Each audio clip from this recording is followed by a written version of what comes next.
Nggo ngapa? Aku sapa sing arep mekarake kesenian sapa sing arep akeh budaya? Apa dianggap aku blereng karo derajat pangkat Brana Picis? Ora kok. Aku urip kaya ngene iki seneng. Kowe tak omongi ya nek pancen kowe urung ngerti. Bungaing lahir karo bungaing batin ki mor misah. Ah ora ngerti ta marane. Oh goblok kok. Wong ki nek ngrasake bungaing batin, kuwi mesti ngrasake bungaing lahir. Ning nek wong ngrasake sing diutamake bungaing lahir, bungaing batin durung iso kejangkau. Buktine apa? Wong seneng lahir iki derajat pangkat duit akeh. Lho, ning atine urung karuan ayem.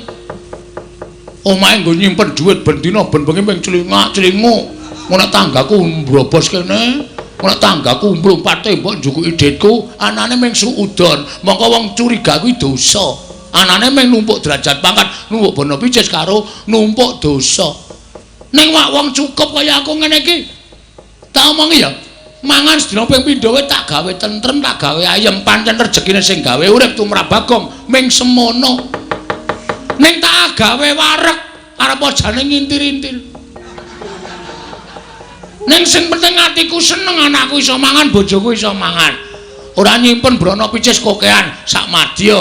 Ora curiga karo kiwa tengene, ora keweden nek dibobol, ora keweden nek dicolong. Ayem matine. Ngono.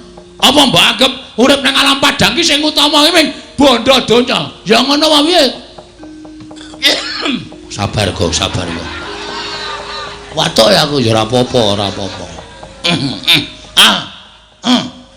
Tangane, mah. Tangan berita nggo idu ora.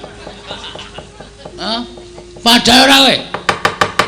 Lah nek sagedakan iki arep mboyong karo Semar dengan cara memaksa, itu Anda sudah melanggar hak asasi manusia.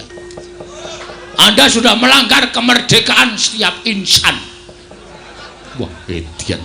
Bagong ngomongane apik tenan ya. Aku S8 e. Oh. S ki mung tekan 3, S3. Aku S8 kok. Apa wis sinten sumerep silit sapi lagi sesuai.